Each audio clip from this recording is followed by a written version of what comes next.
Open your mind. Good evening and welcome to Open Your Mind Radio. You have myself, Alan James. And you have myself, Stephen George. Good evening. It's Sunday the 26th of October 2014. And we have a few things on the list to talk about tonight. Obviously, some of them got to do with Irish water. Things that you might find very interesting if you haven't heard about them. So we're going to read them out shortly. But before we do that, we'll find out what the communication channels are. Yes, we will. Communication channels this evening, Mary, please. The communication channels are email info@oymireland.com, by phone 046 927 1212, and you can also contact us direct through the OYM chat room.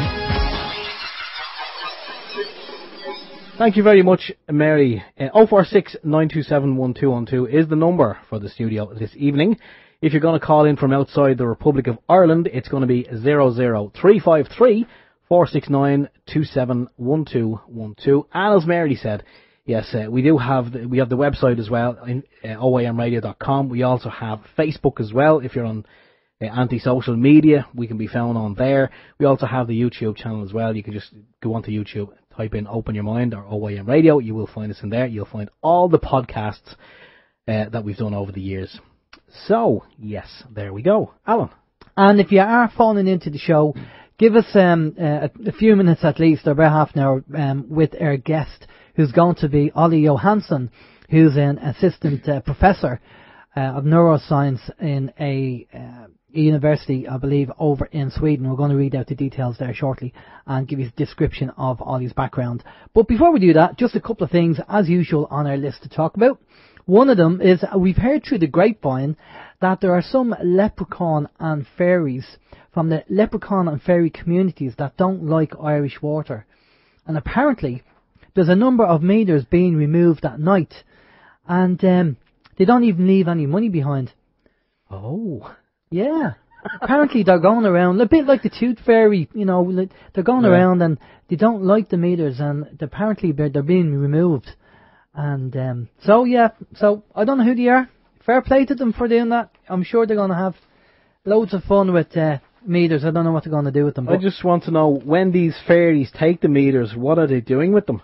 Well, apparently there's a bit of copper in them there meters. Yeah, I see you have it down here. I was wondering, is that what they're going to be doing with them, bringing them back to where they came from? We will get to that. For anyone who's not sure where those meters actually came from, we will get to that. So hold on to your seats. Yeah, we're going to be talking about exactly where they come from. But Steve, you're going to tell us what's going to happen over in Oldcastle. Yes, nothing. There's nothing happening in Oldcastle at all, ever. No, there is. But before I do that, I have to give a special shout out to my mother, who's listening in this evening on the flat of her back. She's not too well, so she's lying in the bed enjoying the show. And she was listening last week, and I think I gave my sister a mention, and I was in the doghouse for not mentioning my mother. So yes, I'm giving you a mention now. Hope the back gets better real soon. Okay, continuing on. Sunday, November 30th, we're going to have international medium Mark Impey. He's going to be doing some platform work in the Oldcastle Spiritual and Healing Centre. That is in Oldcastle. Tickets are a mere €5, and the money raised will be going to charity. Mark was actually on the show last year, and if you want to find out more about Mark, you can check out his website. His website is www.circleofwhitelight.com. That's circleofwhitelight.com. And Mark is an excellent medium, and it's a night not to be missed. You can also pop over to the Oldcastle Spiritual and Healing Centre Facebook page. If you are on Facebook, the old anti-social media, just type in Oldcastle Spiritual and Healing Centre. In fact, you probably only have to type in Oldcastle Spiritual, and it'll probably come up. It did for me, so you can check that out as well. So that's a night not to be missed. Again, Sunday, the 30th of November, the international medium Mark Impey. So yeah, not to be missed. Oh, and continuing on from that, I've got number 2 as well. The IDEA public meeting. The venue. Now, just say what the IDEA is. It's an idea. Independent Doctors Environmental Association. Yes, it is. It is. We actually had. I can't remember the doctor's name. What was his name? Dr. Michael Kelly. Michael Thomas. Michael Kelly. No. Well, doesn't matter. We had him on It's on one of our previous shows. Anyway, we'll continue with the IDEA. They're going to be holding a public meeting in the Teachers Club in Parnell Square. That's in Dublin 1. Western side opposite the Rotunda main entrance. That's the hospital. The date for that meeting is going to be Saturday the 1st of November. It's going to be 2 p.m. That's going to be after an AGM. And that's actually the same day. That's going to be quite interesting because that's the same day that the city centre is going to be coming to a standstill. We hope possibly a very, very, very large crowd of protesters for the second anti-water meter protest. But anyway, topics and speakers. Graham Roberts, endocrinologist, Waterford Sustainable Energy and Potential Adverse Health Effects, will be there. Also Declan Waugh, he's an environmental scientist from Cork. He's big in water fluoridation.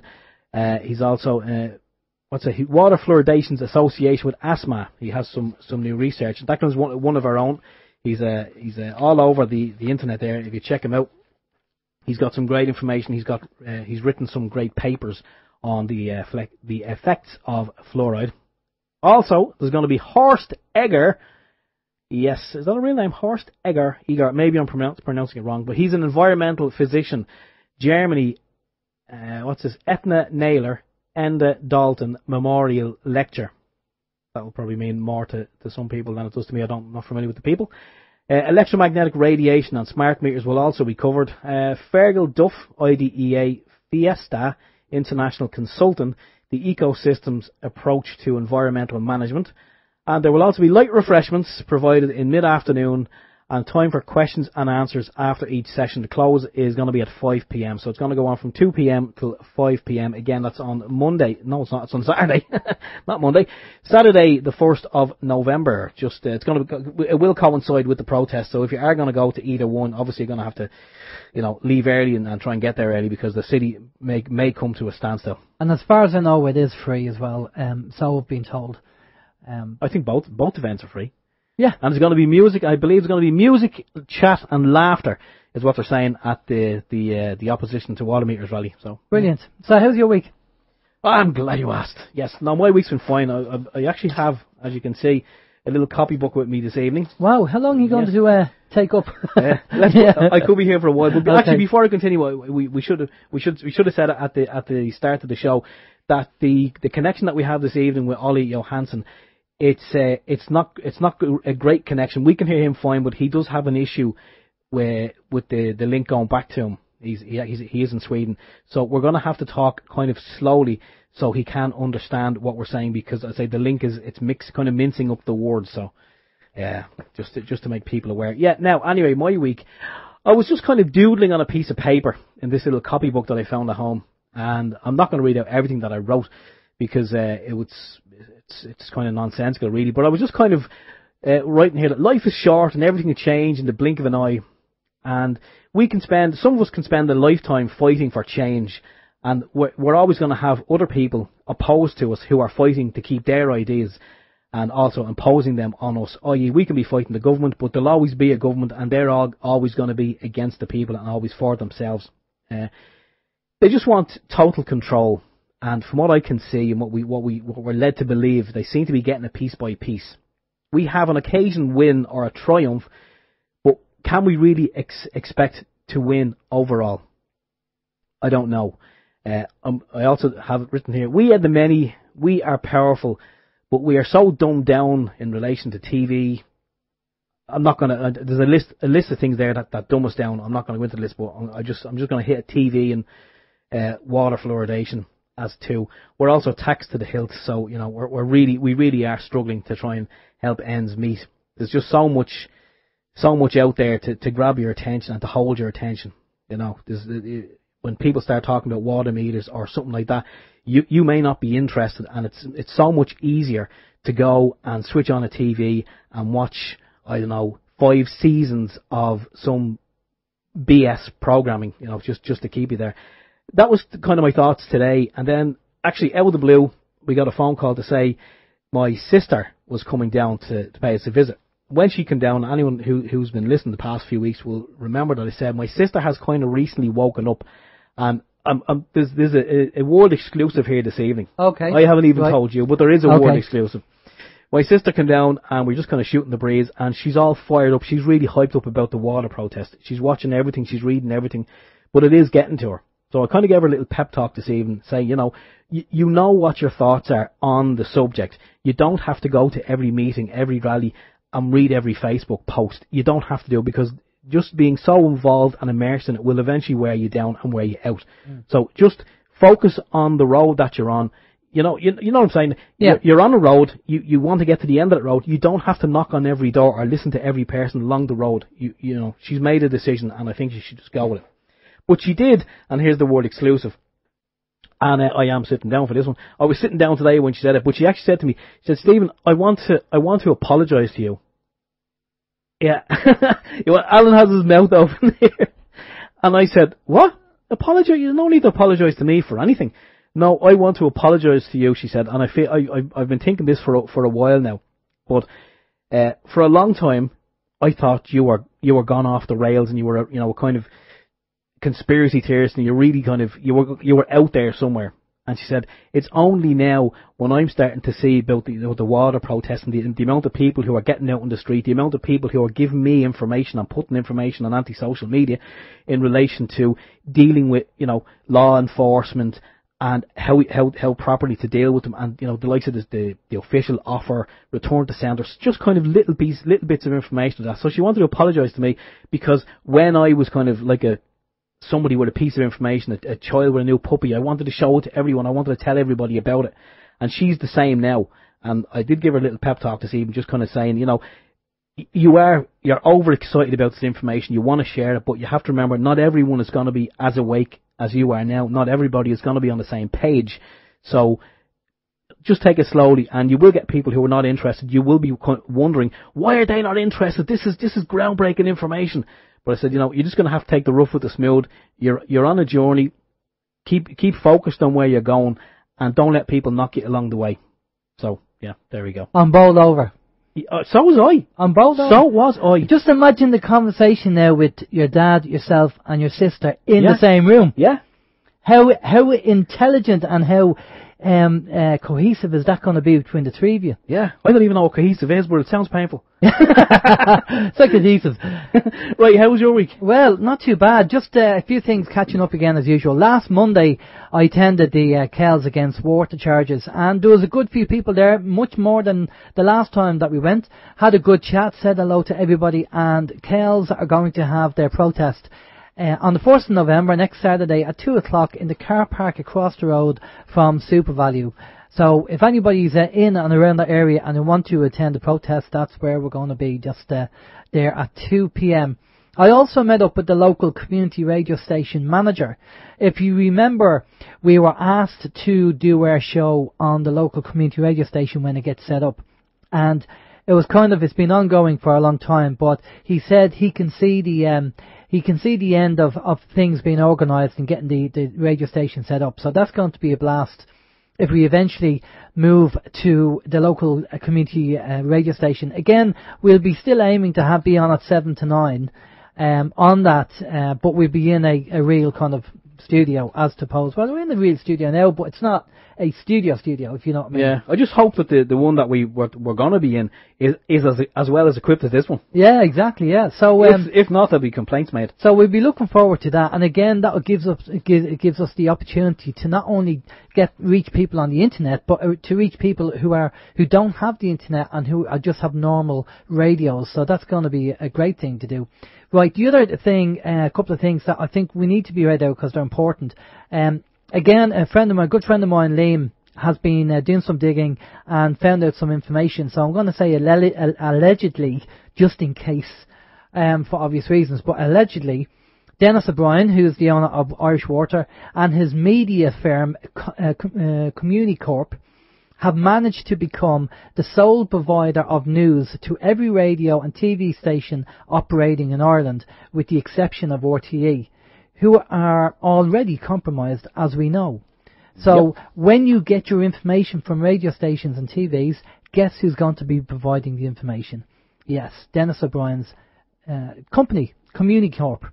So just to let you know about that. So be careful, propaganda as usual. The other thing that Liam found out was that he says here, he was given details by a well-informed gentleman who had lived in Germany until very recently of a potentially disturbing possibility that the water meters, it's a possibility now, that the water meters being installed in Ireland are second-hand reconditioned meters that were taken out of the ground all over Germany because they had developed a fault that allowed them to give incorrect readings to the tune of being thousands of litres out a year. This gentleman informed Liam the millions of water meters were stored in warehouses all over Germany for destroying by the relevant authorities. Now, isn't it ironic that Denis, Brien, Sierra and GMC are the purchasers of all the water meters that were being installed by different contractors throughout the country? And where did they buy the water meters in the millions? Guess where? Germany. You couldn't make that up. If that's found out to be true, well, you know what? If that's found out to be true, what'll change? Nothing really change, will it? Well, they'll still be left in. People will just be getting massive bills, and well, we've already spoken. We're not going to pay them anyway. I've started to see photos of people putting up meters after they've stripped them out, and they all look used and worn and rusty. If you take the casing off now. Yeah. I don't know whether they were existing meters being used, but if that's true, then obviously we have dodgy meters being put in anyway, along with everything else thrown on top of that. So that's incredible. Again, we'll try and confirm that, but apparently your man, I don't know who the guy is, but that would be interesting. Anyway, we're going to get our guest on. Now our guest is a chap called Olle Johansson. Now, Olle is an associate professor, head of the experimental dermatology unit, Department of Neuroscience at the Karolinska Institute, famous for its Nobel Prize in Physiology or Medicine in Stockholm, Sweden. He's a world-leading authority in the field of EMF radiation and health effects. He's also been a professor in basic and clinical neuroscience at the Royal Institute of Technology, Stockholm. He's published more than 600 original articles, reviews, book chapters and conference reports within the field of basic and applied neuroscience. His studies have been widely recognised in the public media, including newspapers, radio and TV, as well as on the internet, both nationally and as well as internationally. Now we have to speak slow because there is a communication link on the phone system, so you'll have to bear with us for the time being. But good evening, Olle. How are you? Well, I'm just fine, and I must say I'm extremely impressed by your introduction, not of me, but of all the things you are doing in Ireland and all the very important issues you brought up. And I certainly understand that your radio program is called Open Your Mind, because that's definitely what you're doing. And you also mentioned a whole variety of extremely important areas which people nowadays need to update themselves on, rather instead of just spending time in front of television, although I have to admit that now and then I do spend some time looking at, game shows and stuff like that. Brilliant. Okay, well, thank you for coming on to the show. And that's really appreciated. We appreciate your time. And what we'd like... Well, it's a great honor to be on the show as well, And I have to point out that people in Ireland and also in the Northern Ireland very early came forward and supported the kind of research we were trying to do. And now we are back in the 1980s and 1990s. And people in Ireland and Northern Ireland very clearly realized that health effects of electromagnetic fields are important and will be important for the future.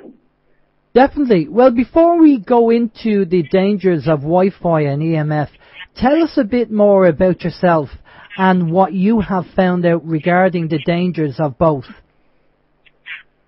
Well, I started very early, already at the end of the 1970s and beginning of the 80s, to be interested in the possibility that mankind produced artificial electromagnetic fields, like from computer screens, later on from low-energy light bulbs, from mobile phones, decked wireless indoor telephones, and nowadays, of course, the Newton tablets and so on, if these electromagnetic fields could be hazardous to your health or not.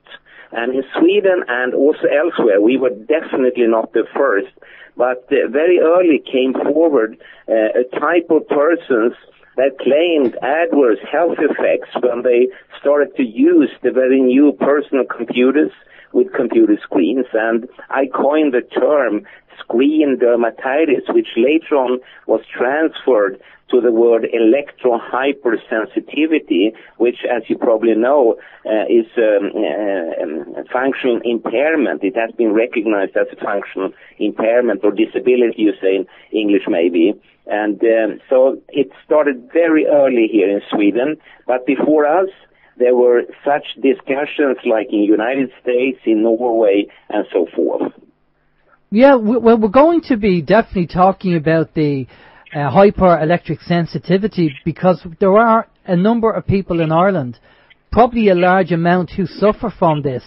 But obviously, one of our concerns, which we'll start off with, will be talking about the dangers of Wi-Fi, especially Wi-Fi at home and in schools or any area that has it. So can you tell us a bit more about the dangers of Wi-Fi and what you have found out? Yes, Wi-Fi is just yet another source of different forms of high-frequency fields. For instance, microwaves, but also other frequency types. And they add to this soup of electrosmog, as the Germans call it. It's a very good term, actually. And we are all swimming around in it. And if you look on the health effects of microwaves that wireless internet will use, then you see, for instance, impact on the DNA with DNA breakages. You see impacts on fertility, on the immune system. You have leakage of the blood-brain barrier. There is an association to various forms of cancers, especially brain tumors, and so on. And this has meant that people all over the world, they are more and more concerned. I have just been in Norway, for instance, listened to extremely important news from Professor Martin Paul from the United States, and together with the Norwegian colleagues, we talked a lot about what's coming around the corner, and I coined very earlier the need for human-friendly technology. If there are health hazards with these microwaves, how frequent magnetic fields and so on, of course we need to fix it, and the country that will do it first will be the big winner. Just imagine to sell all the world's mobile phones and all the computers, all the power lines and so on once more, but in a shielded, human-friendly way. And so that's a lot of money we're talking about at the same time, and also to early stop any such general impacts on not only human beings but on other animals, including bacteria, insects, as well as on plants, is of paramount importance. And therefore I see more and more activity, and you mentioned, for instance, that there are upcoming lectures by Horst Eger, for instance, and you mentioned the Irish Doctors for the Environment Association, again, an association which very early identified and realized the need for research as well as for new type of developments in the future. Yes, I have to make an apology for that. It's actually Irish Doctors Environmental Association and not independent doctors, as I said earlier. We did have Dr. Well, they are independent, actually. They are very independent. So I smiled when you said independent, because that's a very good way to describe them. And they are very intelligent and do a fantastic job. And they point to the very important issues that, unfortunately, people very often turn away from. And as you said, it's easier to put on the telly instead of sitting down and read. And I always tell people when I'm interviewed or if I give lectures, the following. I always say, don't trust me. You have to go to resources. They are available everywhere, including on the internet. Read for yourself. think again, read more, think again, and then make up your mind for yourself as well as for your family. And after that, live according to the new rules that you have developed based on the scientific information. And when you read the scientific papers, and we are talking about thousands and thousands of studies in peer-review-based scientific journals of very high quality, you do get scared, actually, because it's an overwhelming amount of research, and they do point in very, very clear directions, summarizing in a short term, saying that all these microwave-based gadgets are not good for your health, and especially not for children and teenagers. And how do we approach? We know the Irish Doctors Environmental Association has sent out a letter to all the schools warning them about this technology, but the schools have been told by our Department of Education apparently to ignore that letter. So how do we go to the schools? How do we wake up the school principals and get them to stop using Wi-Fi? Well, I don't think they need to stop using the technique as such, but they have to move from the wireless format to a wired, shielded format, the old-fashioned cabled computer. And believe me, the things that will appear in front of the pupil's eyes will be exactly the same. And actually, you now enter a very important field, because here in Sweden, I, for some time ago, gave a lecture at a wireless school, and it boiled down to quite a fierce debate. And then I happened to know that just across the street was a more old-fashioned wired school, so I asked the people in favor of wireless if the pupils at the wired school, if they were doing less well, and everyone laughed and said, no, of course not. They get exactly the same information in their computers. And suddenly they realized that, Jesus, we have just outnumbered the idea of wireless. You can just as well have a wired system. So they were very embarrassed, having said that there wasn't any pedagogic difference whatsoever. After that evening, I got very interested, so I called around in Sweden to different school authorities and school boards and asked them, people that are teachers, headmasters, and so on, do they see any learning profile sort of in the population? And to make a long story short, it turned out that pupils that do not generally use computers or use them very little, and I'm thinking about pupils in schools such as Reggio Emilia, Montessori, and Waldorf Steiner schools, they actually matured better and came out better in their study results. And this is also supported about very good controlled double-blind experiments that has been published starting already in the mid-1990s, where American scientists, headed by the very famous Professor Henry Lloyd, show that rats that were subjected to the very same type of microwaves we are talking about now, they got a decrease in their concentration capacity and a decrease in the short-term memory. In plain English, they got somewhat dumber in the learning situation, and they did less well. And that has repeated later on with boys in a linguistic learning task.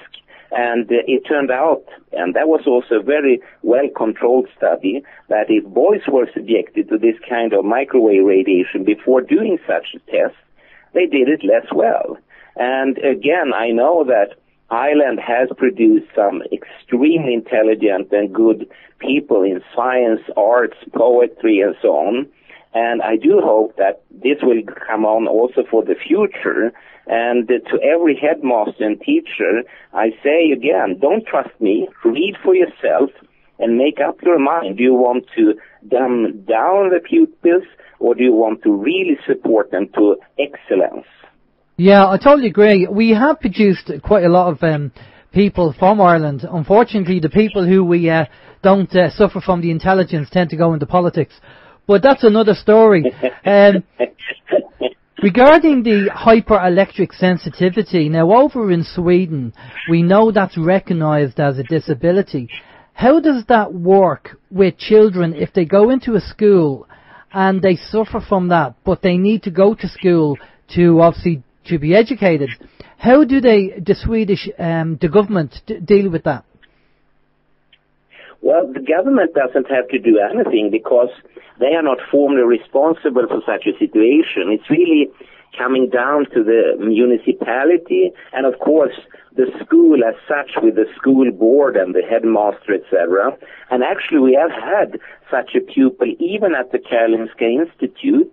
And I happened to meet her during a lecture, and I realized that she had to sort of maneuver around all the obstacles in the different learning situations. But I asked her if she felt that she had a good support, and she said yes.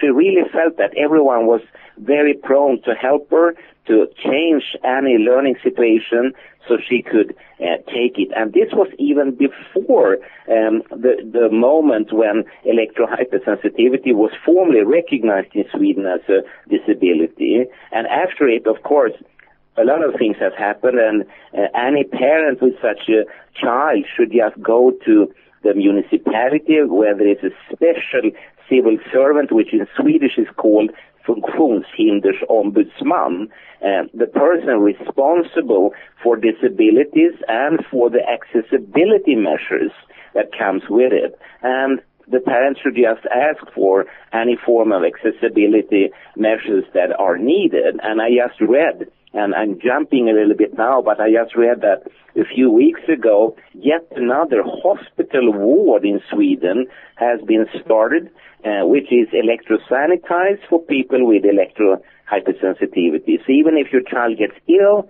you should be able to go to hospital and have a treatment if you're electrohypersensitive. So generally speaking, it shouldn't be any problems, but you touched upon the issue with politics and so on. Sometimes there is still problems, of course, but we are working our way ahead. So we are trying to better the situation as good as possible. And one thing that is very important to remember, and now I'm talking about disabilities in general, when the society is made accessible to them, the big winners from a numerical point of view is actually everyone. I see, for instance, in Stockholm, we have made a lot of things, people with movement disorders, for instance, kneeling buses, faced-off sidewalks, automatic doors, etc. And I see that everyone uses them.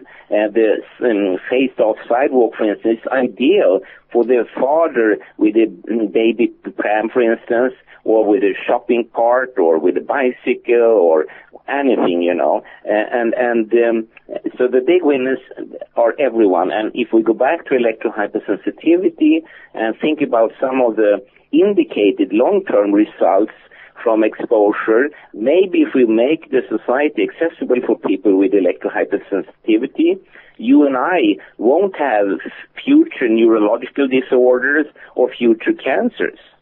So it's really a win-win situation. And finally, you know, when it comes to society and human rights, this is governed by the United Nations and all the fantastic texts they are written. And again, you can say that it boils down to just a single sentence.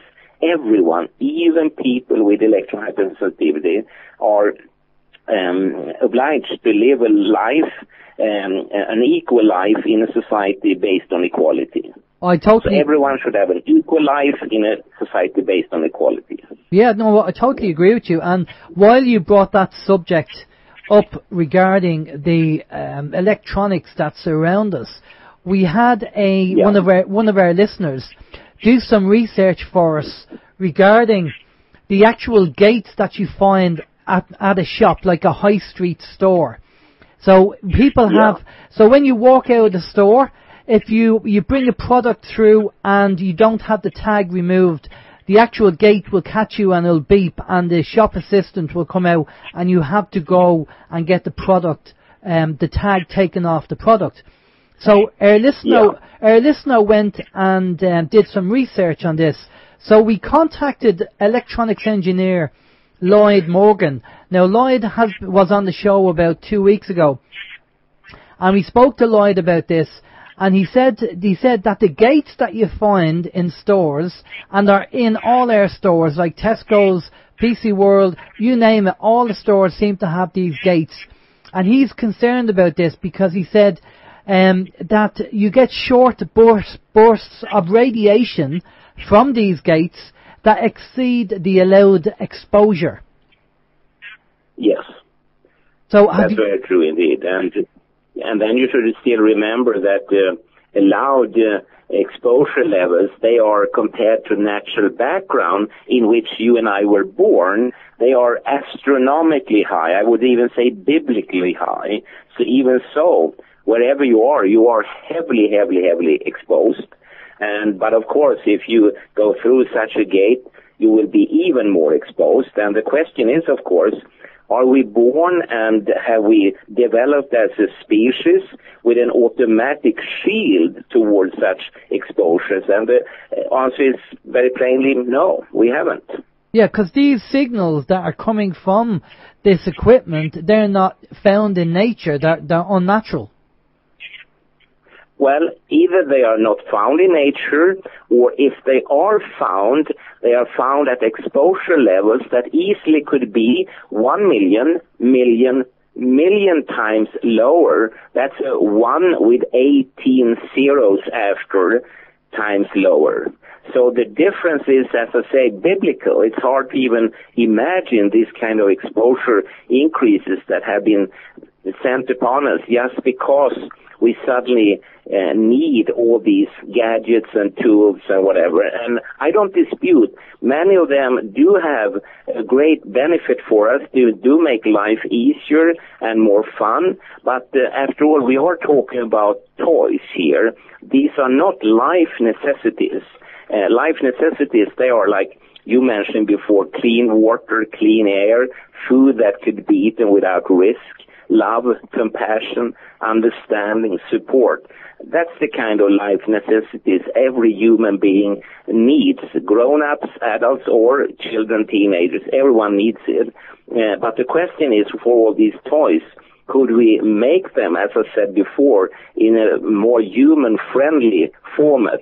And again, I hope that only Swedish companies are listening now, and not Irish ones, because anyone taking this up on the agenda, as I said before, they will be huge winners economically, because people will start asking for such products. And for instance, if you talk about computer screens, I would state that today it's impossible to sell a computer screen under the headline that it is a high radiating one. Everyone is looking for a low irradiation system.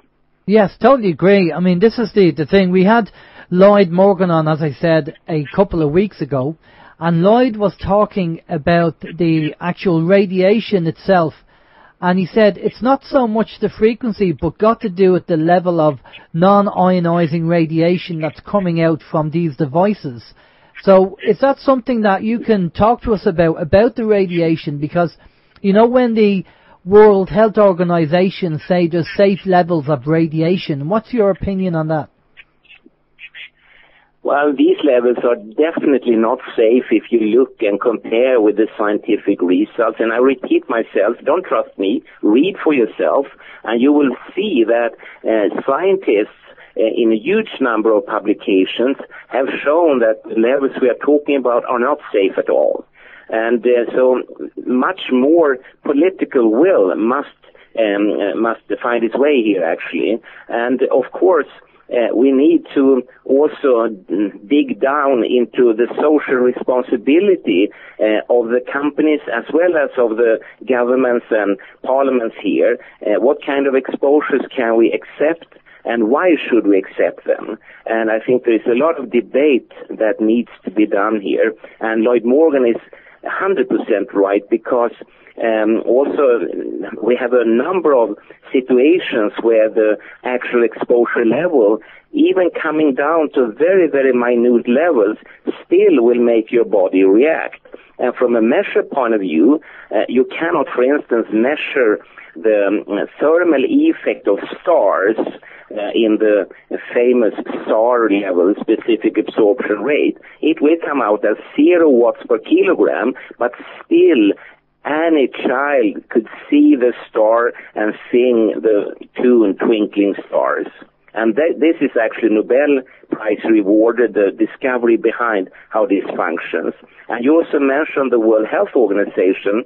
They do have various exposure levels to which they say it should be safe. At the same time, they have cancer classified, for instance, power-frequent magnetic fields, which is a long word for household electricity, and they did it 2001, and its association to childhood leukemia.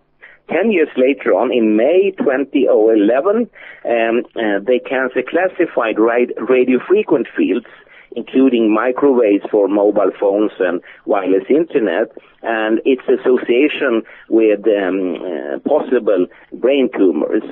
So, they do one thing with the left hand and another with the right hand, you can say, you know.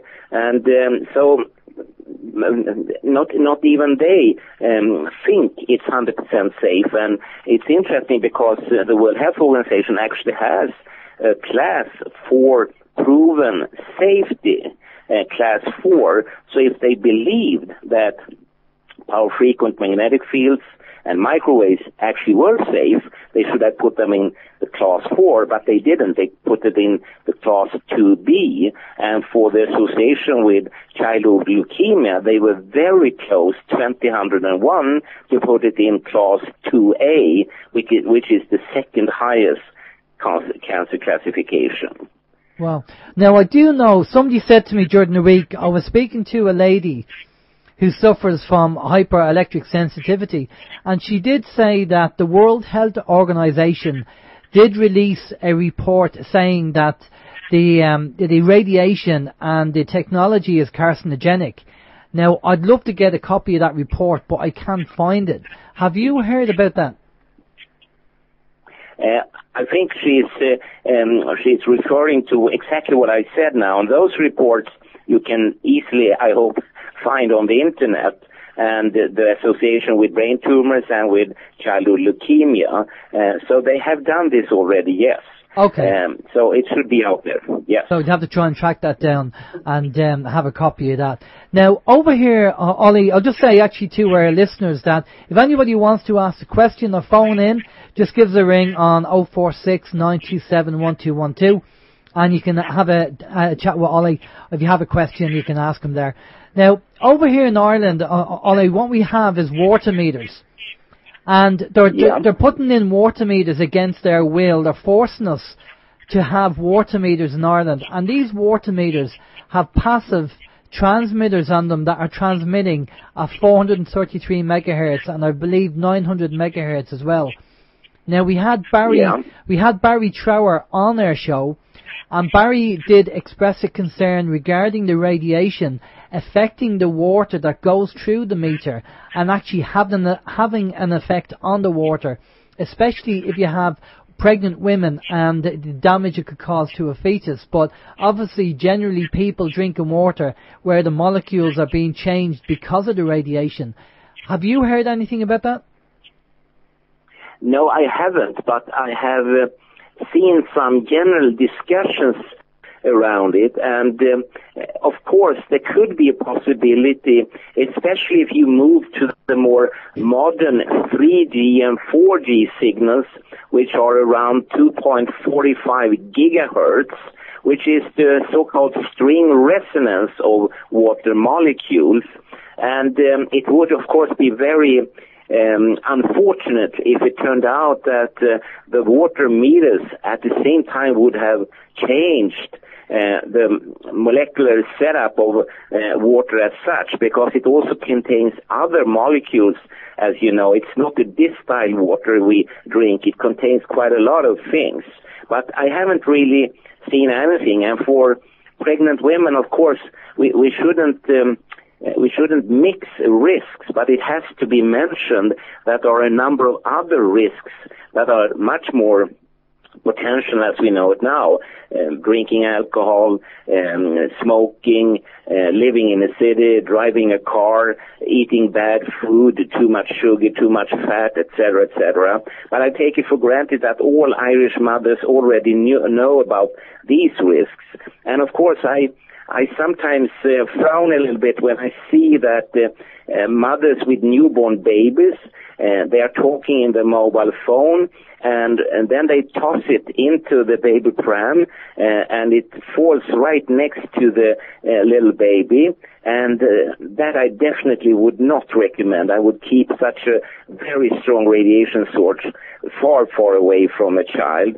And so there you have a more stringent risk, I would definitely say. Okay, well, I think it all adds up to, if you are in a very bad environment, if you're surrounded by it, it's very hard to get away from it, but what you should do is try and reduce your exposure to it as best you can. Indeed so, and also you mentioned politicians before, and I don't think they are less intelligent in any way. I think they actually are very intelligent, and they're also very well paid, and they should be the cleaning men and cleaning ladies for us. They should make sure that our environment is safe and that we do live in an equal society based on equality. But at the same time, we all know that there is a lot more to be done, and also naturally life as such is a risk.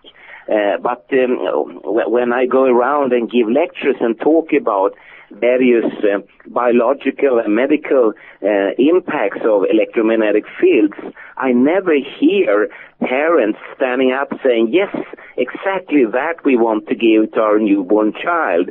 On the contrary, they are quite shocked, I would say, and not so seldomly they get pretty angry, and the most common the thing they say is that why didn't the politicians inform us? Why didn't we know this? Why didn't we get the information beforehand?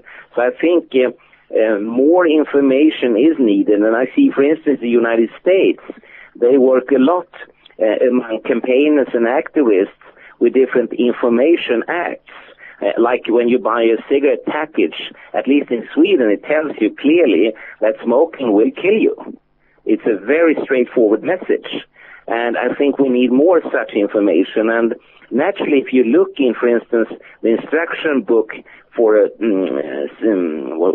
mobile phone or a tablet, it does say that you have to keep it at least 1 inch away from your body, and then to toss it into the baby pram right next to a newborn baby, that actually violates the information that the manufacturer of such a mobile phone has given you. Yeah, I don't think people actually realize that if you look at the instruction manual of your phone and tablet, it'll probably say in there about keeping it away from your body.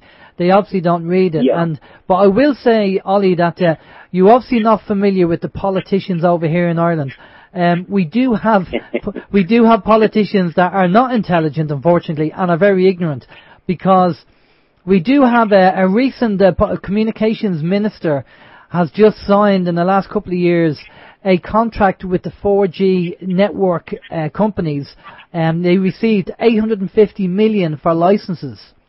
So they're not going to turn around and tell you that wireless technology in all its kind of forms are dangerous when they've just signed an 850 million euro contract.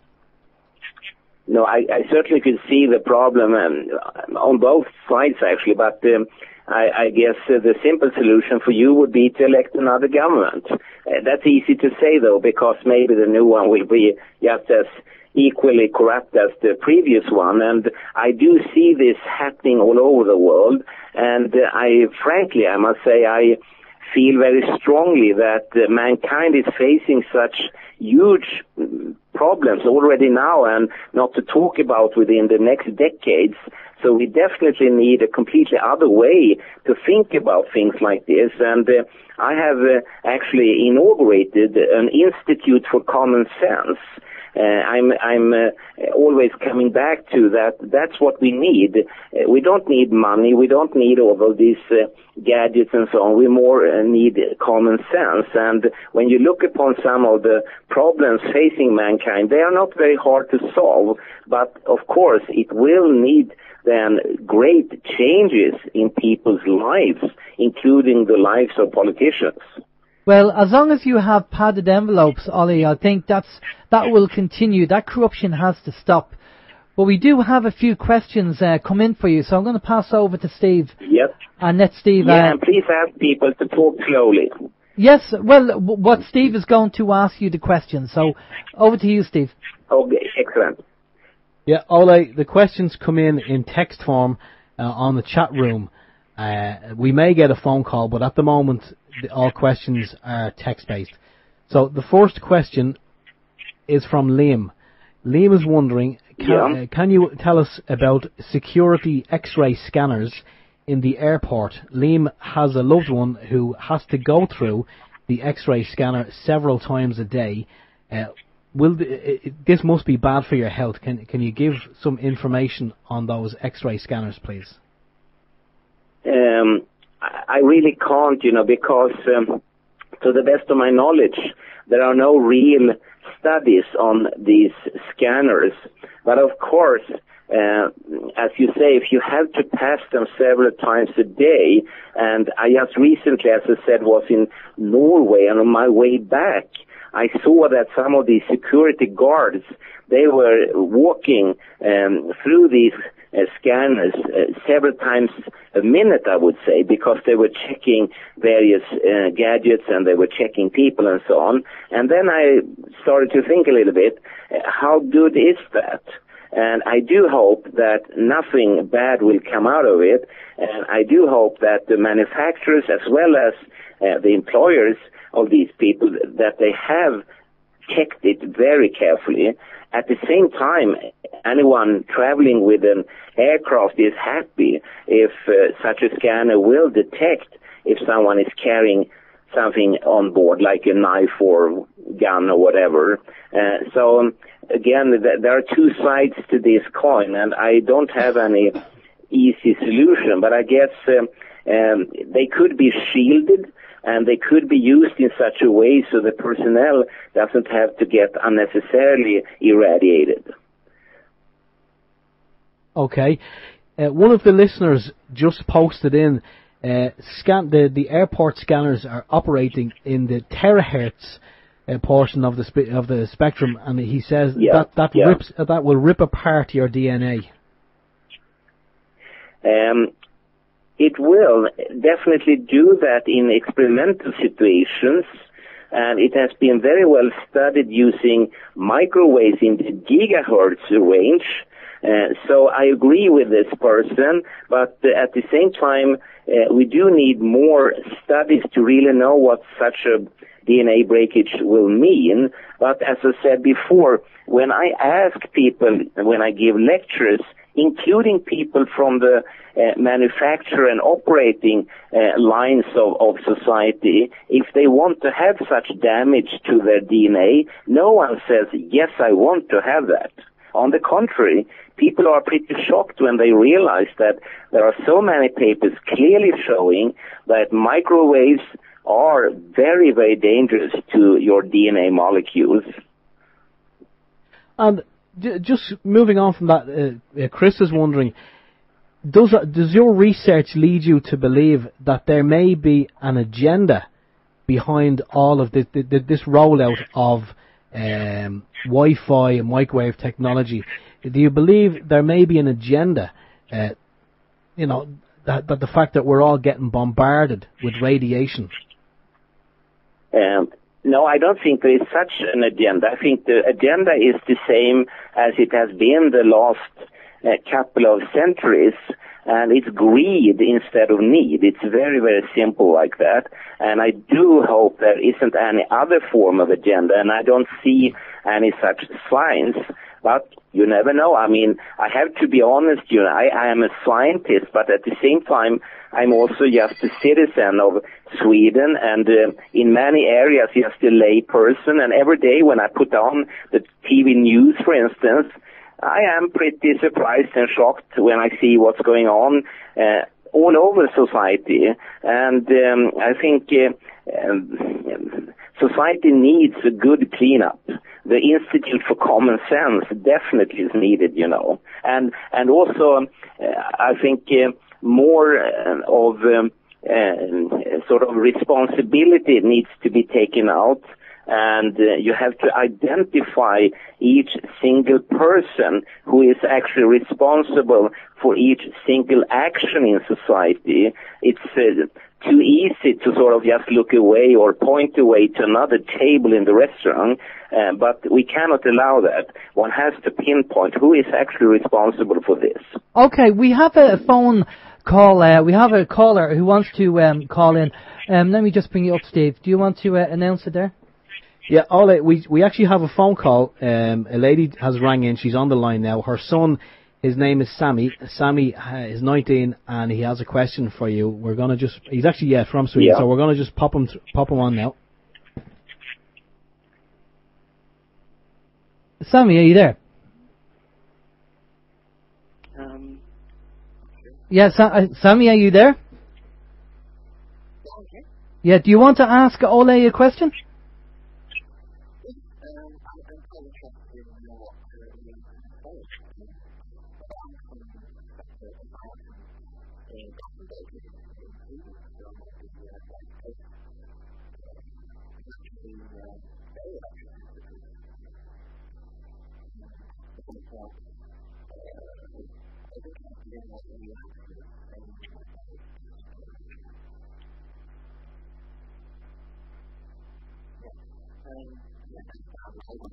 Yeah, you're live. Do you want to ask Olle the question? Yeah, Sammy, you're among friends. No need to be nervous.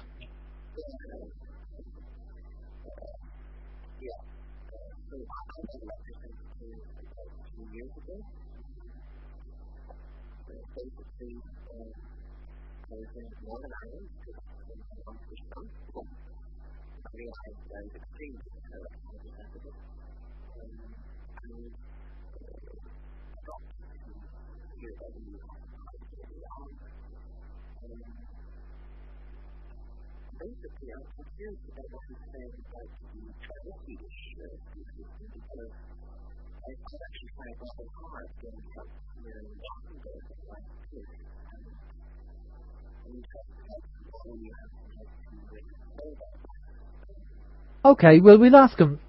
Olle, can you hear listen? Yes, I heard it perfectly well.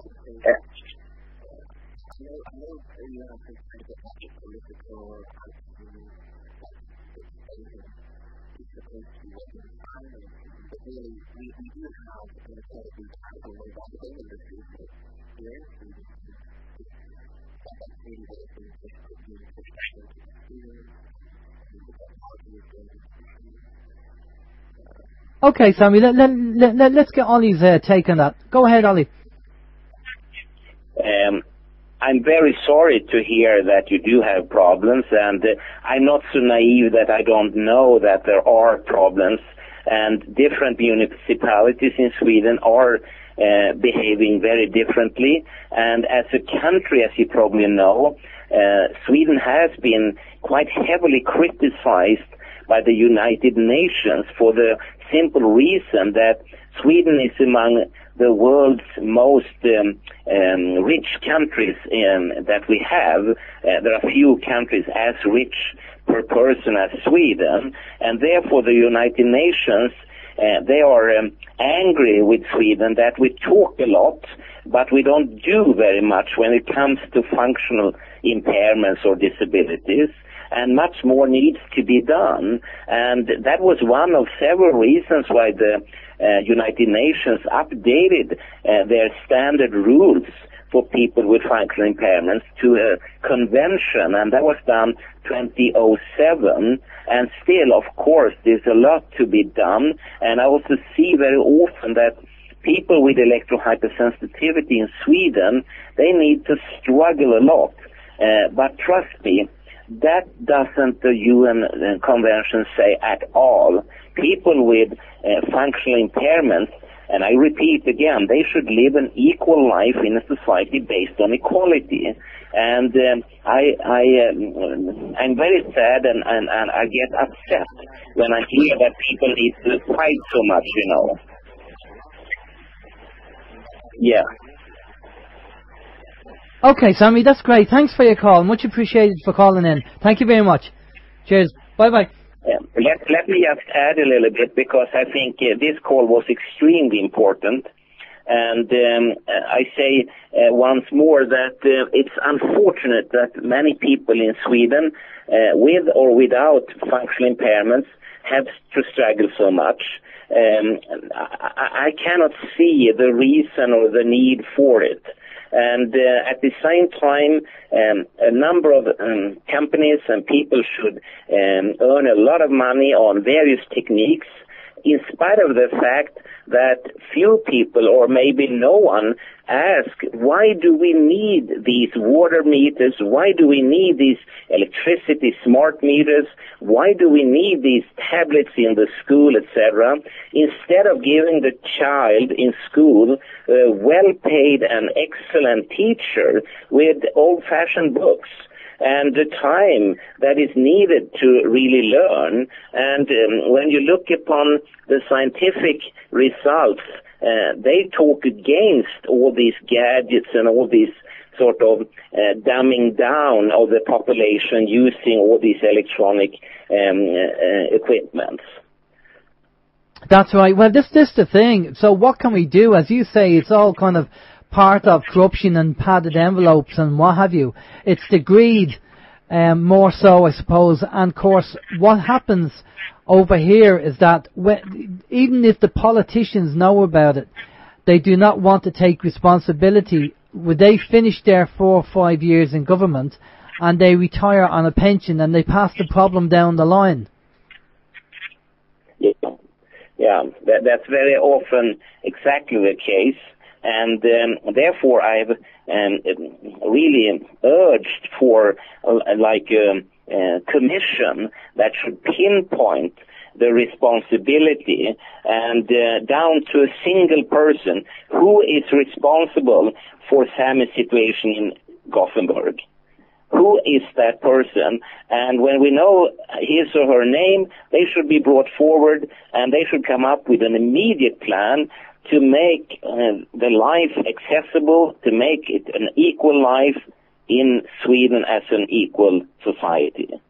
Yeah, see, the problem over here in Ireland, we are behind in a lot of things, and they don't want to take responsibility for it.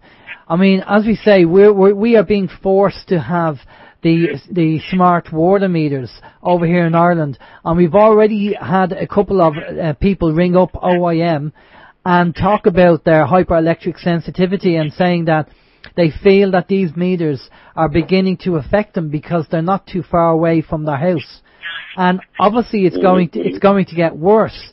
So they don't know what to do, because if our government do not recognise the symptoms as they do in Sweden, what are these people supposed to do over here in Ireland?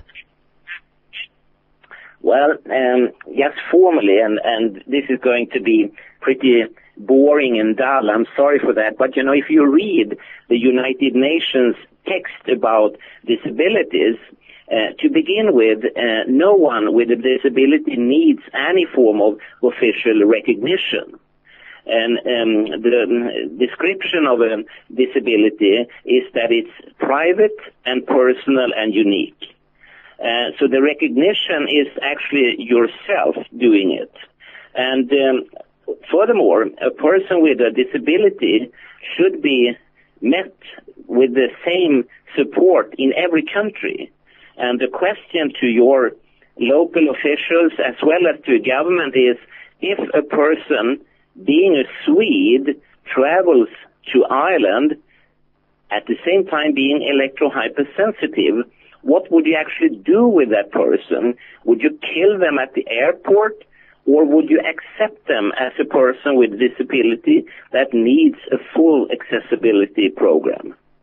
But is it the case that, you know, because if the Irish government do not recognise hyperelectric sensitivity as a condition or like being disabled, then surely if they don't recognise it, they'll just say, well, you know, that's your problem, not ours.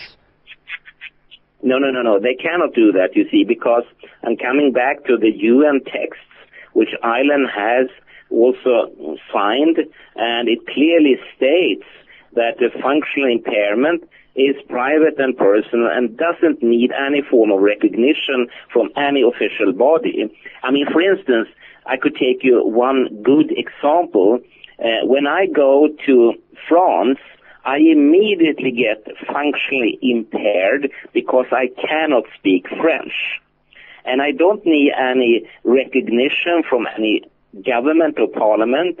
What I need is accessibility measure, and the easiest way to support me in France is to give me a personal assistant, not to push a wheelchair, but to push Olle Johansson through the French system, showing him the various signs and words and whatever he needs to understand on his way from the airport to the hotel to the lecture hall and back again.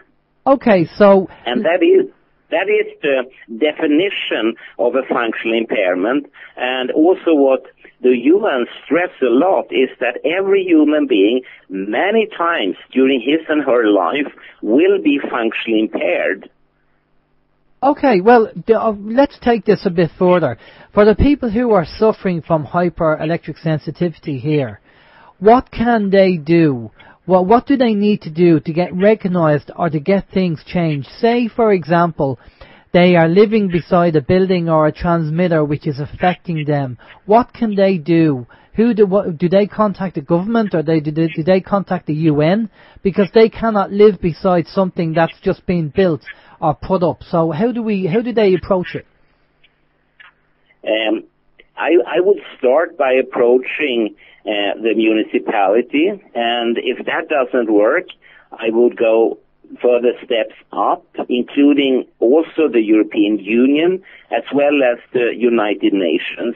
Each of these levels do have, I don't know the English term for that, but they do have a civil servant at which you can file a complaint regarding discrimination based upon the fact that you have a disability. Even the United Nations have that, and there you can actually file a complaint against an entire country.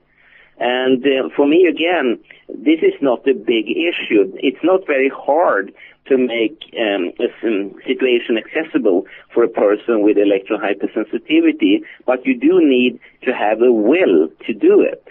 If authorities and so on says completely no to it, then of course you need to start thinking about more formal actions, including legal actions.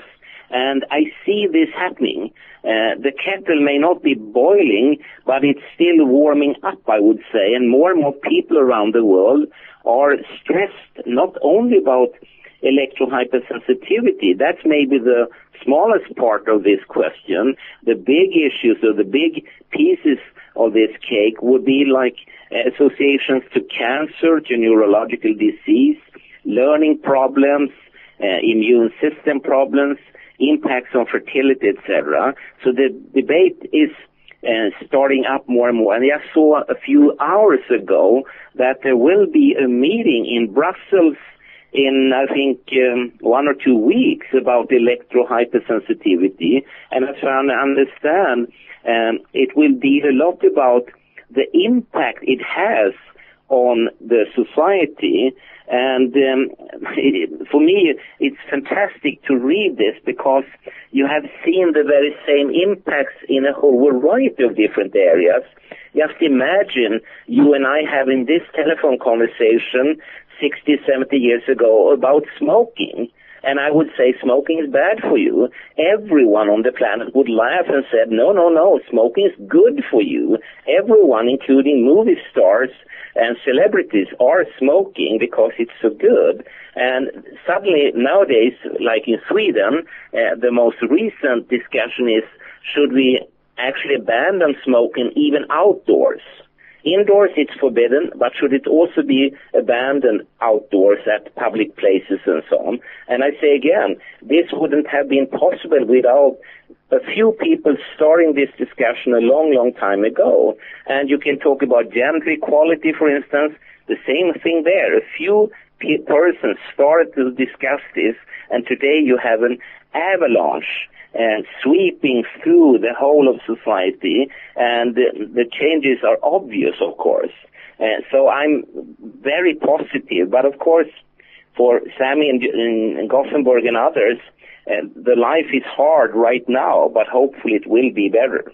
Well, I think the people who are hyper-electric sensitive over here in Ireland need to get together in some form and then start working together as a team to challenge either the Irish government or else to go to the UN or the European courts and deal with it that way and actually speak to these these people that are representing these bodies, these governing bodies, go past the Irish government and go to Europe, and maybe they can deal with it that way. I think that's, that's their goal. I think that's what they should do, rather than, because at the moment they probably feel very helpless that they can't deal with it and the government won't listen to them. But I'm glad you said that they can actually bypass the Irish government and go to Europe and approach it from a UN point of view, a human rights. Because, as you say, if they deem it as a disability, well, then it is, regardless of what the Irish government think. Yeah, and I think your idea is extremely good, because working together is really the only way. Unfortunately, I now and then see that various groups, rather than fight for this question, they fight each other. And the only winners are, of course, the other side, if you see what I mean. So please work together and set up goals, what you want to achieve. And for any human being in any democracy, you're either a normal, healthy person, or you are someone with a disease, or you are a person with a functional impairment. And of course, the two latter could blend into each other, but there are not the fourth category. There are not sort of the rest of you. That is not the stamina of a democracy. And from that point of view, electrohypersensitivity has turned out to be a thermometer, really, in countries regarding the level of democracy. And I have to echo what Sammy said in Gothenburg. Even the Swedish government and authorities need to do a lot more, of course. We are not a democratic country 100%. There are a lot of things that needs to be bettered and updated. But I think many people are working on it. And but again, only together. If you start fighting each other, then you are doomed, Yeah, no, we have to stick together. Okay, we have a few more questions, so I'll pass you over to Steve. Okay. Yeah. Sorry, Olle, we have a question from Howie. Howie is wondering, what does Olle believe is the primary cellular mechanism for negative EMF effects? Oh, that's a very important question, and there are a number of different ideas behind that. And I just recently listened to Professor Martin Paul in Oslo in Norway presenting his idea around so-called voltage-gated calcium channels. Very intriguing, very interesting, and I think a lot of research needs to be done there. And there are other such avenues of discussion. For instance, I have talked a lot about the mast cell idea, behind which a lot, or actually all, the symptoms of people with electrohypersensitivity easily can be explained both at the cellular as well as molecular level.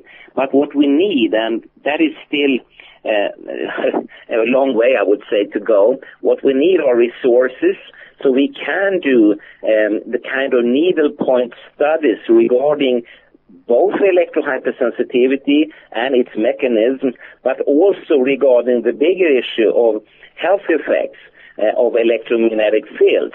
And not only, as I said before, on humans, but also on all kind of animals, cells, plants, so we get the full picture. And I don't think at all it's in the public interest to wait.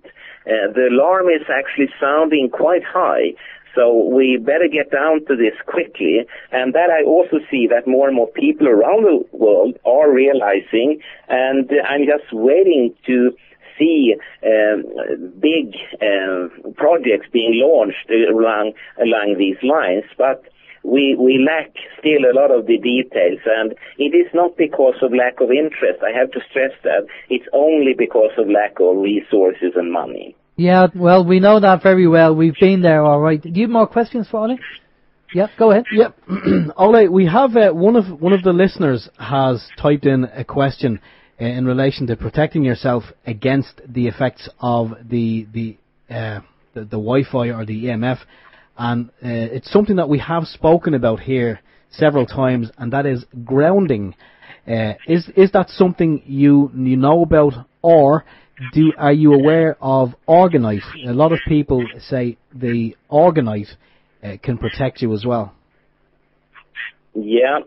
I'm not an expert, but I had the great honor to meet, for instance, Clint Ober in United States, in San Francisco, and we talked for quite a number of hours about this, and it's extremely interesting. And again, I would warmly welcome to see more controlled studies looking at these questions, because as you know, we do live a very artificial life.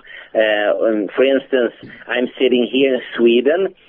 It's very dark outside right now, and for 100 years ago, it would have been dark inside as well. But then, Thomas Alva Edison invented the light bulb, and the rest is history. You can be awake 24/7 more or less if you want to. And the question is, was that really a good invention? It does change behavior in people, and for Swedes at least, we would go into some kind of hibernation now, and coming back to life in March, April when the light returns. So I think we do have a broad perspective behind here to really think about, and coming back to the wireless gadgets with these immense exposure levels, is it really only good for us, or could there be side effects that are unwanted? And the answer to it, when you read the scientific literature, is of course yes. There are a lot of very, very, very scary side effects. Yeah, and just the Orgonite, do you reckon that's a good thing or a bad thing? I don't quite understand. You said organized? No, Orgonite, Orgonite, Orgonite. Oh, I don't know what that is. I'm sorry. No, I don't know that. Oh, now Orgonite is some people, they make like I don't know, it looks like a cake, a little cupcake. It's made in a cupcake type container, but they have metal particles and a crystal, and when it's and they glue it all together. Okay, I never come across that, so I cannot comment upon that. No, I'm sorry. Okay. Okay, it basically, Ole, the Orgonite was originally put together or invented by a guy called, the scientist called Wilhelm Reich, who left Germany, in 1937. And in the 50s, he used Orgonite to cure people, believe it or not, and to help with weather patterns and weather conditions for the farmers, and that's how he became famous. And he used this Orgonite to change the negative energy into positive energy, and people have been using Orgonite to actually reduce the effects of the likes of Wi-Fi and transmitters around them.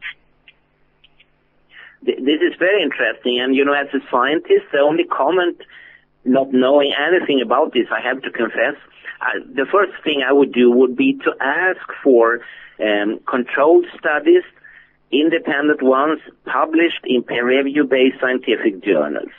That would be the first step for me to sort of enter a new field of science. So if there are such papers, I would be very happy to read them, but right now I have to confess I'm a complete amateur in this field. Okay, well that's fine. What I'll do is I'll send you over a couple of links. via email, so you can have a look at this, William Reich, and that's very good. And then you can see yourself. I don't know whether we would be able to get any studied research papers, because this chap invented this idea in the 50s, and they ended up, because he was so successful, they imprisoned him over some kind of tax fraud or something, some trumped up charge, and he ended up dying in prison. Oh, Jesus. Yeah. Wow.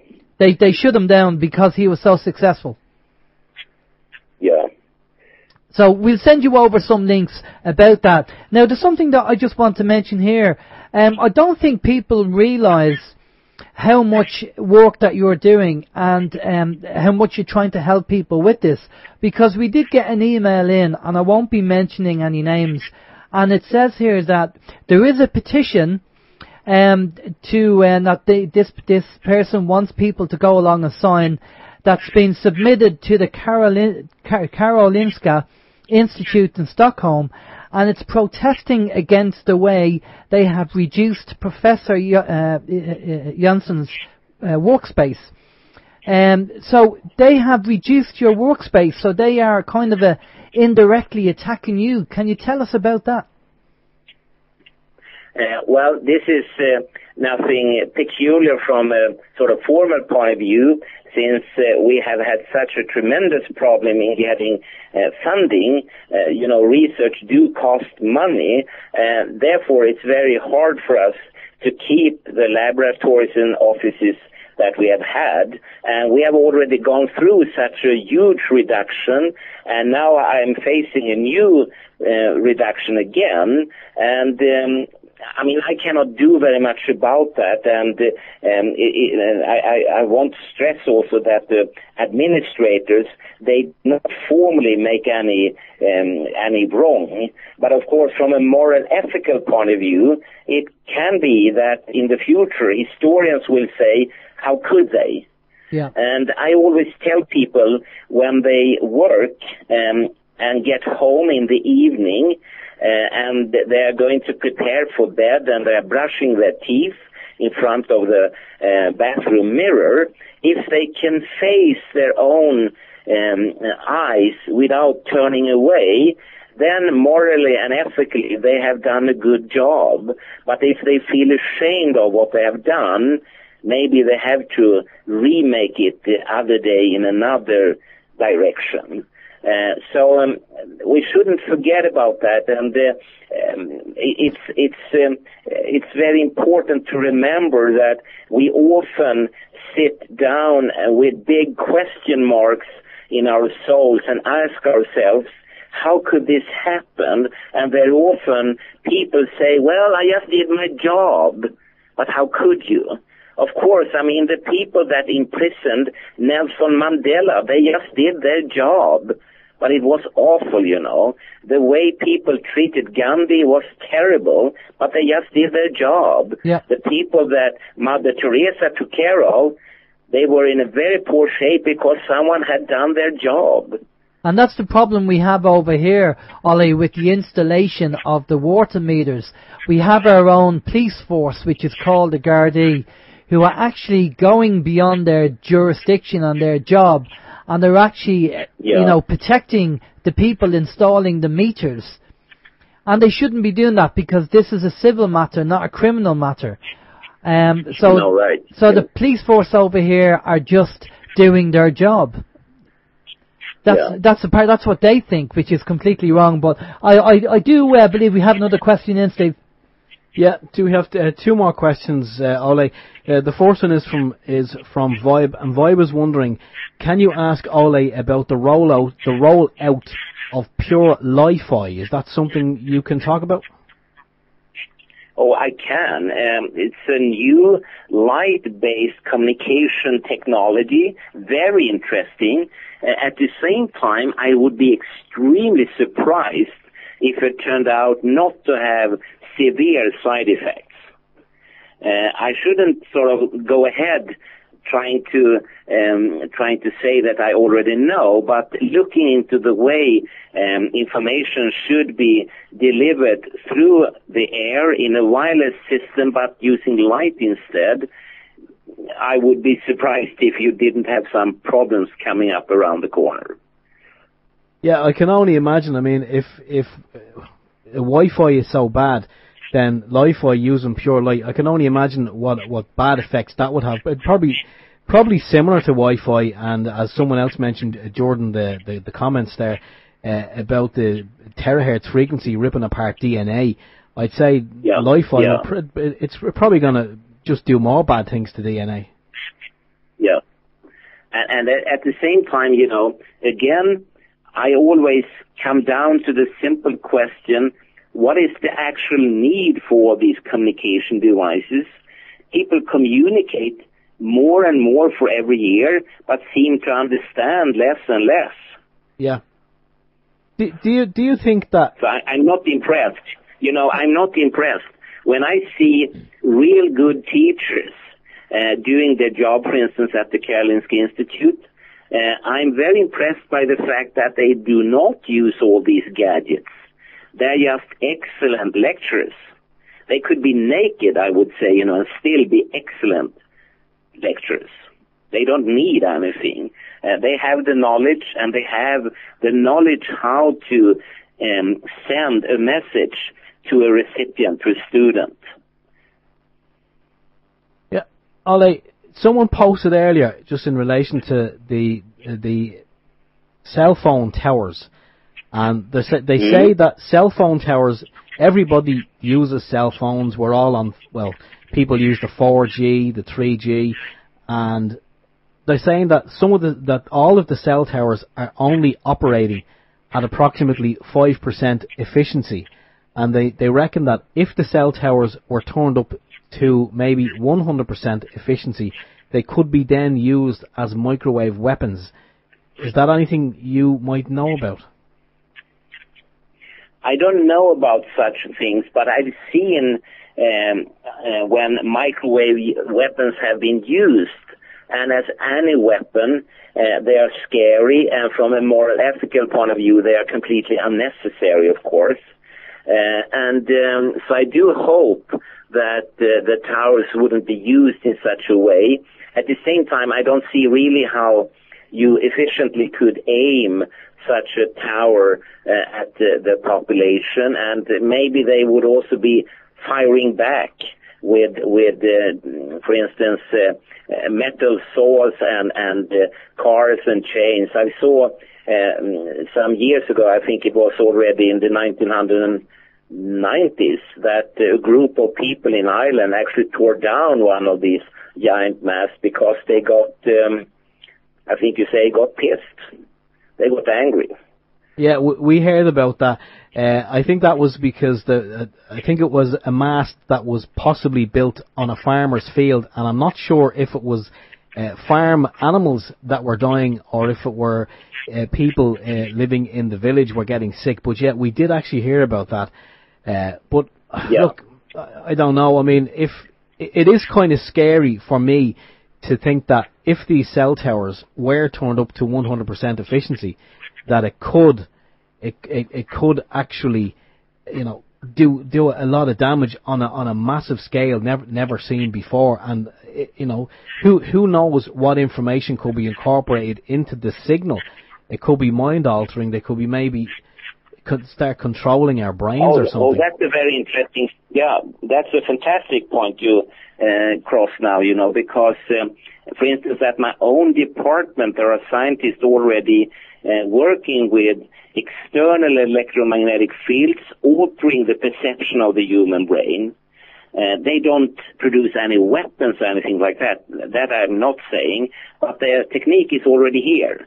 And so you don't need to kind of upgrade the cell towers. You just need to upgrade the information sent, and suddenly you feel that you should be a good boy, or you should go and buy a Coke or whatever, you know. And that technique is already here and most likely will be used soon to change, as you say, the way your brain is processing information. And along these lines, there are already papers, quite a few actually, where external electromagnetic fields have been shown to change the moral conception of the brain. which from a discussion point of view could open up a terrifying panorama for the future. You would have, for instance, soldiers without any conscience whatsoever, and they would be like robots. But maybe this will never, ever happen. Well, let's hope it never happens. I know Alan kind of wants to move on to something else, and I just want to comment.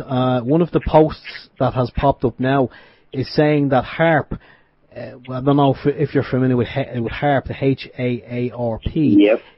Some people are saying that's considered to be an RF cage, like a Faraday cage, to keep us shut off from cosmic energy.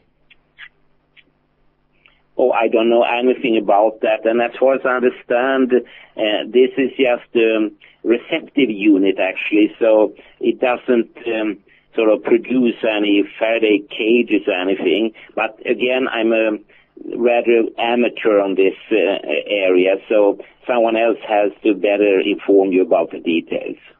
Okay, well, one of the things, I just want to go back to the question beforehand of what you were talking about the mind control. I mean, we've already gone down the road of interviewing and talking about targeted individuals who are kind of mind controlled. We've had them on the show, and we talked to a couple of people about this, and myself and Steve actually have met someone. We met a lady who was she feels she is a targeted individual, and we have worked with Lars Jurgard and Jesse Beltran from the ICCART.org. ISACT website regarding people who are TIs, which are targeted individuals. So you're on the money there when when the listener on their chat room mentioned about control of frequencies, using frequencies to control and manipulate the brain, and that's already been done. I come across the phenomenon. I don't know very much about it, but the technique as such is really just around the corner, and saying that probably it's already here, but the manufacturers and the military complex and so on, the political complex may not have informed us yet about it, and the possibilities definitely are there, but at the same time you can sort of look upon it from a philosophical point of view, and I can only talk about Sweden really, but I feel that most citizens in Sweden, they are really targeted, not electromagnetically, but from commercial ads, from political correctness and so on, and people behave very much in unison, and to have a fresh opinion, especially going against the stream, is not very common, and actually could be quite dangerous if you would voice such concerns. And I could just talk for myself. Electromagnetic devices such as mobile phones and computer screens are sold to be 100% safe, but at least they are very unsafe to investigate. The cost for scientists like myself could be tremendous if you would start questioning the idea that they actually are safe. Well, definitely. And again, one of the reports that we have seen from the World Health Organization regarding the chairman was Dr. Michael Rapiccioli. And this report, as you probably have come across, is 7 years old. And he was found out to be, obviously, he had a double jobbing for the communication industry and was later sacked by the World Health Organization. Well, I don't know the details about that, but I know another professor from Sweden that had double chairs to sit on, and he was definitely sacked by the World Health Organization. And again, as you know, this is unfortunately a very common human behavior, and therefore we do need controlled situations and truth commissions and responsibility gateways that you have to pass all the time. And it's fascinating to see that a lot of the European union civil servants' work is about checking corruption. So the world is not better than its citizens, I would say. Yeah, well, definitely you should come over to Ireland because we have a lot of corruption over here, that's for sure. We have about 10... No, I don't think you have. I think you over-exaggerate. What I find with Ireland is that it's a beautiful country with fantastic people, a lovely food, and especially also a lovely Guinness. We totally agree with you on that one. The corruption I'm referring to has obviously got to do with the politicians and, another kind of governmental departments and organisations. But we have about 10 minutes left, so let's look at some solutions and what people can do. Let's look at the positives and what's happening, and give us a list of things of what people can do and what they should be doing. Well, to begin with, I think they should start to get themselves informed by, for instance, listening to your radio program and to all other types of radio programs, read information on the internet, read scientific papers, check television programs, read newspaper articles, and based upon that, make up their minds and then start acting, both from a personal point of view. I mean, you can stop, of course, to use all these gadgets, and you may not allow your children to use it, and you can use shielded systems, wired systems, etc., but also activate themselves. And if they find the issue of importance, they should start to work together with the groups that are already present in Ireland, or maybe start yet another group, study group or campaign group or activist group. And as we said before, it's very important to work together with a common goal. And also one recommendation I always give is that always ask very simple questions, preferably questions that can only be answered with a yes, a no, or I don't know, or with a figure, a number. Because then you, I think you say, fork people into a corner, and they cannot escape their responsibility. They have to finally answer your question. And the most common question I get is this thing safe for my child? I agree, but the problem is, as you know, Ollie, when you ask a politician to say yes or no, they give you a politician's answer, which is never a yes or a no. Well, don't allow that. Don't allow that, because the answer is always dependent on the questioner as well. And such answers will only be produced if you allow it.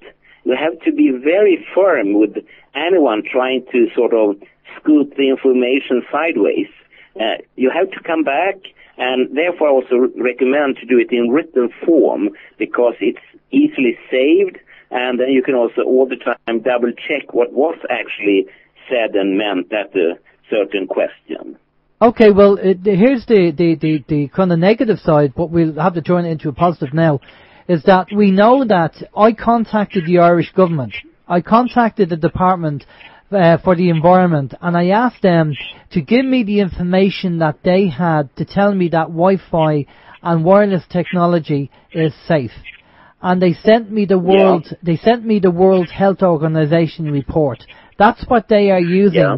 That's what they are using to convince people that it is safe. So what we have to do now is, for the people who suffer from hypersensitivity, hyperelectric sensitivity, or they want to remove Wi-Fi, we probably need to go above the Irish government and go to Europe and start dealing with Europe, because I can't see the Irish government waking up or doing anything, especially to the fact that they've just signed a contract for 850 million.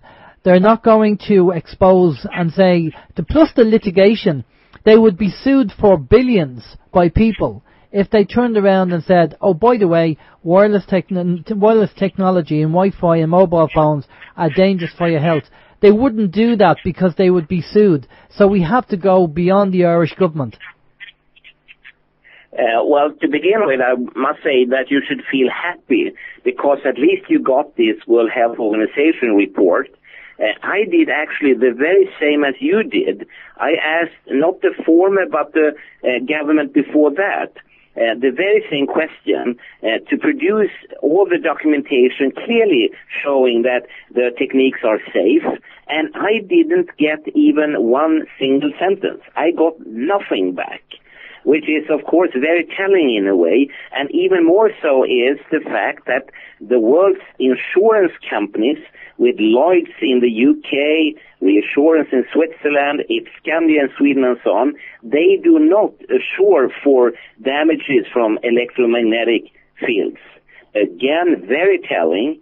If you imagine that the manufacturers and the operators of wireless systems do take any form of liability or responsibility, stop thinking that or believing it. They don't. They have very clearly said that they will not take any form of responsibility. And finally, the most should I say, intelligent measure to protect themselves is, of course, what I said before, that when you buy one of these gadgets, you are told in the instruction leaflet or in the instruction book to keep it at least 1 inch away from the body, meaning that you can never, ever touch it.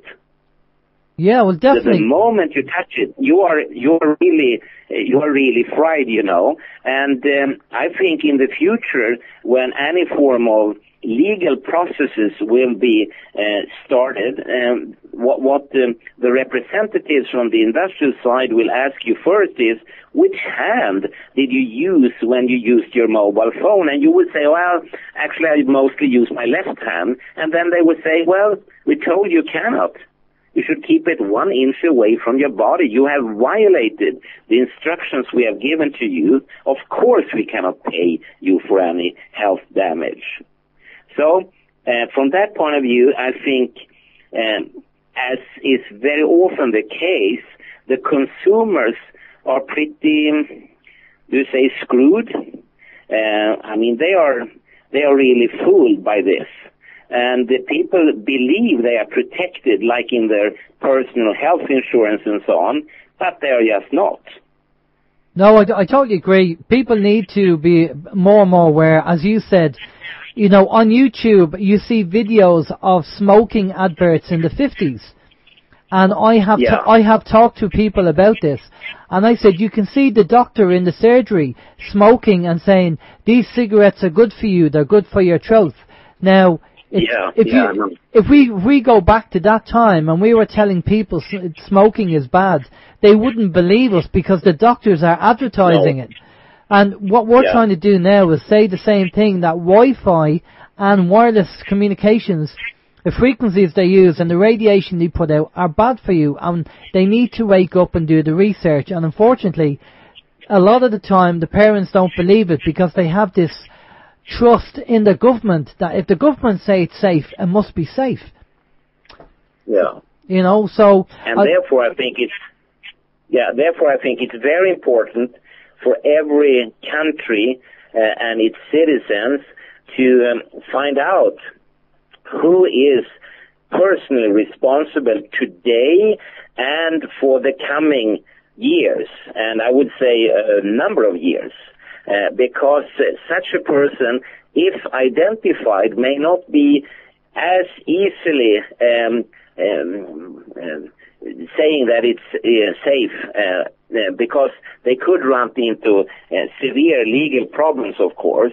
And my bet is that people will not find such a person because people at high offices will just point to each other. And then you should remember what I learned when I was one time at the European Union, that the European Union at least, and I think it's the same for most governments and parliaments in the world, is actually only one force they are really afraid of. They may be influenced by lobby groups and so on, but there is one force they are really afraid of, and that is actually the consumers. The European Union said the moment the consumers say no to, for instance, mobile phones, then the idea is dead. Exactly. As is the European Union if the consumers would say no to it. Well, again, it goes back to people power time and time again. But I tell you, Ollie, always. We've reached that time. And I'd just like to say a big thank you for coming on to the radio show and talking to us about this technology. It's been very interesting and very mind-opening and brilliant information. I'd like to just say a big thank you. I will send the links over to you about Wilhelm Reich, and we'll send you a link of the podcast when it's done over to you. I'm going to pass you over. Thank you. Yeah, thank you so much indeed. It's a great honor to be on the show, and to all your listeners, I just want to say that I'm sorry that I'm functionally impaired when it comes to English too, you know. No, your English is much better than my Swedish. Put it that way. It doesn't tell me very much, though, you know. No, it's very good. Your English is very good. I'm going to pass you over to Steve, and Steve's going to get all your details off you. Yeah, thank you. Yeah, Ole, again, a big thank you from myself as well. It has been a mindful of information. You really gave us a lot of food for thought, and I want to thank you as well. I think Alan mentioned earlier that you don't have a website, or do you have a website, or do you have any YouTube channels or Facebook pages where people can find out more about your work? Well, I do have.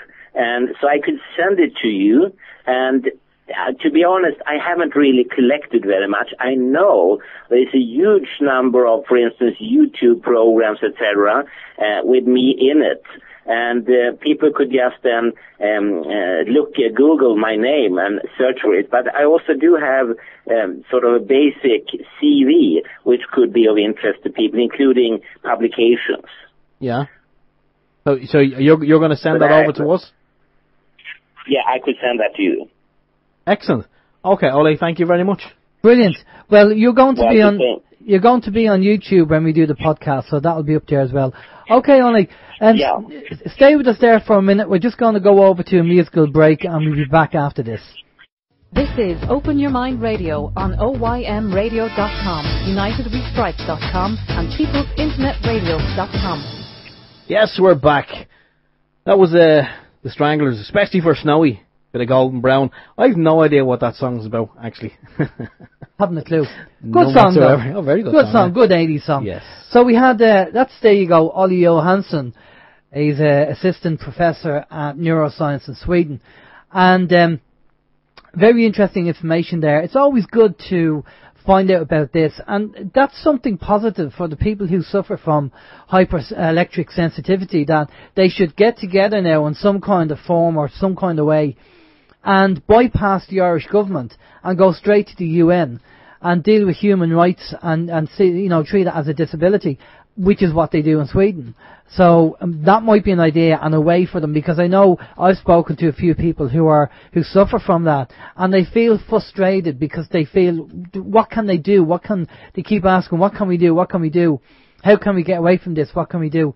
Now there's a kind of way, there's something that you can do, is to get together and write to the UN, bypass the Irish government completely, and get them to recognise it as a disability or symptom. So maybe you can get some funding to deal with it, or, some kind of, they can set you up somewhere where there's an area where there's very little of it there, of EMF and radiation and electrics in an area, which is what I believe is happening in Sweden, where people are moved out to the country to a less populated area and an environment that's more conducive to their health. So, but very interesting information. Again, just touching base on a couple of things there. Check out what we said earlier about the water meters. Apparently, it was they've been purchased from a German company, and they're second hand, and they're second hand because they were apparently found to be faulty, and they were given incorrect readings. And Denis Brien and Co. Allegedly has purchased them, and we are now using them, getting them installed over here in Ireland. It's just farcical, really. I'm just thinking, though. I mean, if that was the case, I'm just putting my what do you call it? Oh, Jesus, yeah, my other hat on. If they were all faulty meters and they were already in the ground, then they would already have readings on them. So does that mean that everyone that was bought was reset to zero before they were bought? Well, they'd have to be reset. That'd to zero, that'd be a big task, though, wouldn't it? Well, yeah. Well, you're going to get some cheap labour, aren't you? But there's someone there sitting with a drill. Yes, Switch possibly. in reverse. Possibly, you know. I mean, You people are never looking know. for work, and, you know, it's an easy job, I suppose, to sit down and do that. Now, let's do the announcement again for the for this Saturday, the IDEA, the Irish Doctors Environmental Association, which I said earlier. Sorry, I got it wrong. Independent, but it's Irish Doctors. Steve, if you want to tell us about it there. Yeah, again, it's a public meeting by the IDEA. It's happening on Saturday, which is the same day as the massive, hopefully it's going to be a massive protest meeting in Dublin city centre in relation to the water meters. But this IDEA meeting, it's going to be in the Teachers Club in Parnell Square in Dublin 1. Is on the western side, opposite the Rotunda main entrance. That's the maternity hospital. It's going to be on from 2 p.m. to 5 p.m. Topics, there's going to be a lot of topics and a lot of speakers. I'm just going to go through the speakers real quick. It's going to be Graham Roberts. He's an endocrinologist. It's going to be Declan Waugh. He's an environmental scientist from Cork. A good guy. We're going to have to get him on here real soon. Horst Eggar. He's an environmental physician. Then they're going to be talking about electromagnetic radiation and smart meters. Fergal Duff, he's going to be there as well. He's an Fiesta, F-E-A-S-T-A, international consultant. And there's going to be light refreshments provided in the afternoon. Again, there's going to be a Q&A session, and it's going to close at 1700 hours. That's 5 p.m. in Old Money. But it's going to be a massive protest, as I said. So if you are going to go to either of the events, you may want to leave plenty of time for arriving and parking if you're driving from far away, or if you're going to be taking public transport. As I say, the city centre will kind of be at a bit of a standstill because of the protest. So leaving plenty of time. That's all I can say. And just jumping in and just mention again the protest next Saturday as well, 2:00 in Kells. If you can make it, it's against Kells against water charges. They're going to be there, and we're going to be. It's the car park across the road from Super Value. If you can make it and get there, and we'll see you there, and we'll see how that goes. Next week we're going to be catching up on what's happening with the protests generally, and we're going to have somebody on from the National Citizens Movement, which have a phenomenal amount of followers on Facebook, and they've been doing a sterling job getting the information out there. So we've asked them to come on to give us an update on what's happening with all the protests. And obviously, because the protests are on for the 1st of November as well, on the Sunday, which is the 2nd of November, we will be talking to them to see how it went in the protests and how it was all organised and stuff like that. So that's going to be quite interesting. Who's on with Vin later, Steve?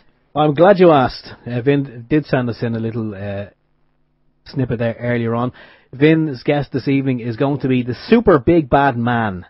And that's going to be live with Vin after he does his first 30-minute introduction. I'm not sure who the Super Big Bad Man is. I'm not even sure who the Big Bad Man is, or even the Bad Man. But the Super Big Bad Man is going to be live with Vin on PIR after we shut up shop here at OYM. Yeah, I mean, I'm looking forward to the protest next week. I do know that there is one in Kells, which is not a million miles away from where I am. Unfortunately, I won't be going to that one. I have my sights set on the bigger one, so I will be in the city centre.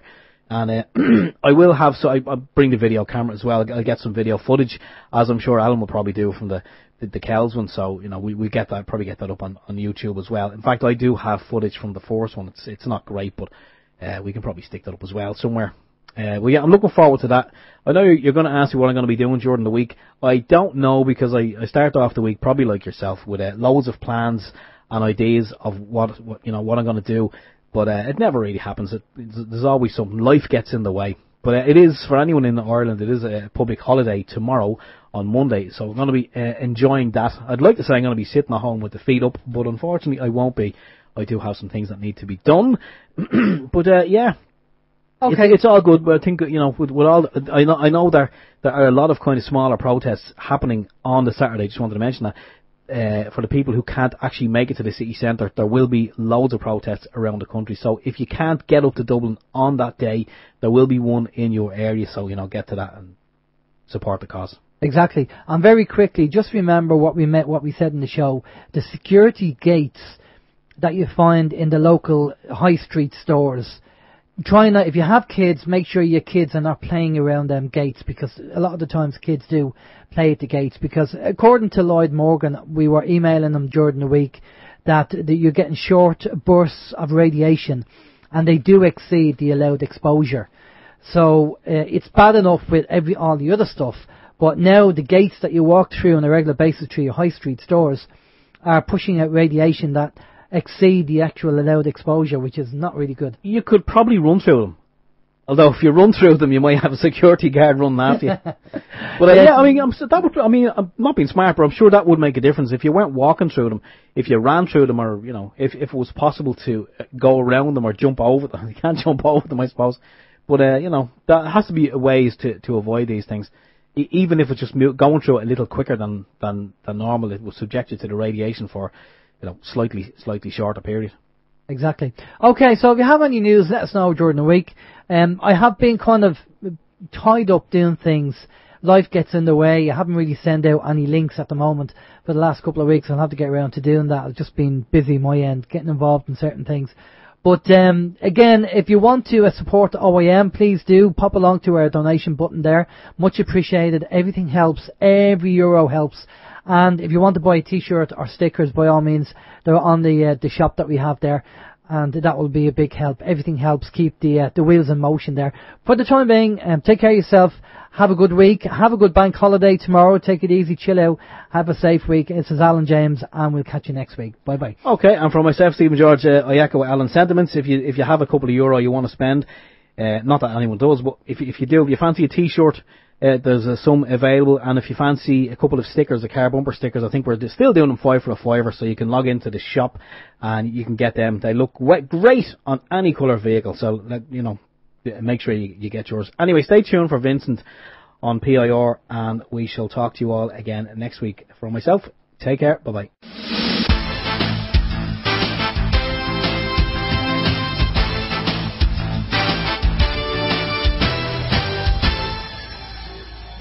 Open your mind.